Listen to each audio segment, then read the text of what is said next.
রাধে রাধে বন্ধুরা, welcome to back চমকি চমকি ব্লগে সকলকে স্বাগতম।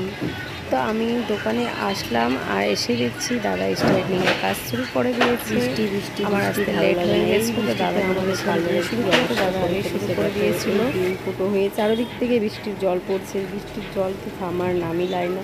আর বৃষ্টি আমাদের এইখানে প্রায় এক সপ্তাহ ধরে একই রকম বৃষ্টি হচ্ছে। আর কোথায় কতটা বৃষ্টি হচ্ছে, কয়দিন ধরে হচ্ছে আমাকে কমেন্টে অবশ্যই জানাবে।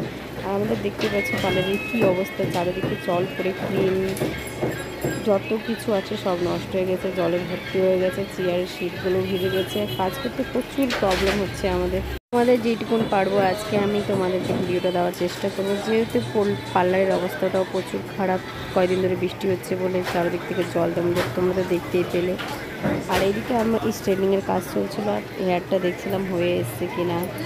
আর এইদিকে আজকে ভাবতে পারিনি কি কাজের চাপ এতটা বেড়ে যাবে। এদিকে স্ট্রেটনিংয়ের মধ্যে আরও কাজ চলে ছিল ওয়্যাক্স ছিল, স্পা ছিল, ডিটান ছিল, ফেসিয়াল ছিল, হেয়ার কাট ছিল, অনেক কাজ চলে এসেছিলো, যেতে ঠিকঠাকভাবে সম্পূর্ণ ভিডিওটা দিতে পারছিলাম না।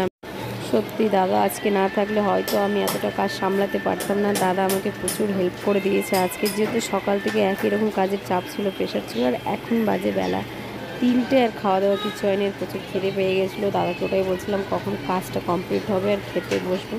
আর সত্যি মানে আমার 3টে বা 3:30 বেজে গেলে প্রচুর খিদে পেয়ে যায়। চলো অনেক হলো গল্প, এবার কাজের কথাটা বলি। এখানে হচ্ছিল স্ট্রেটনিং, আর স্ট্রেটনিংটা হচ্ছিল কিসের সেটাই তোমরা জানতে চাও। এখানে স্ট্রেটনিং ছিল তোমার হচ্ছে ম্যাট্রিক্সের স্ট্রেটনিং ছিল। স্ট্রেটনিংটা সত্যি ভীষণ ভালো হয়েছিল, বাট হচ্ছে চুল প্রচুর কেটে গেছিলো, তাই আমি চুলটা সমান করে কেটে দিলাম। আর চুল কিন্তু অনেকটাই কাটা পড়েছে, যেহেতু চুল প্রচুর ফেটে গেছিলো।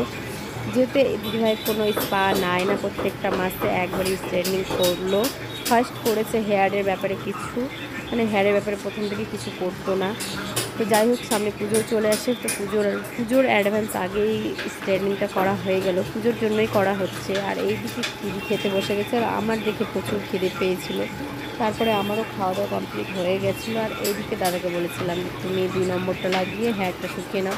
তো যাই হোক, 2 নম্বর লাগিয়ে চুল শুকিয়ে ফাইনালি লুক দেখতেই পাচ্ছ কেমন এসেছে। তোমাদের কার কার ভালো লেগেছে স্ট্রেটনিংটা আমাকে অবশ্যই কমেন্টে জানাবে। আর যেনার করেছি ওনার ভীষণ ভালো লেগেছে, বলো ফার্স্ট টাইম করেছি, আমার ভীষণ ভালো লেগেছে দিদি।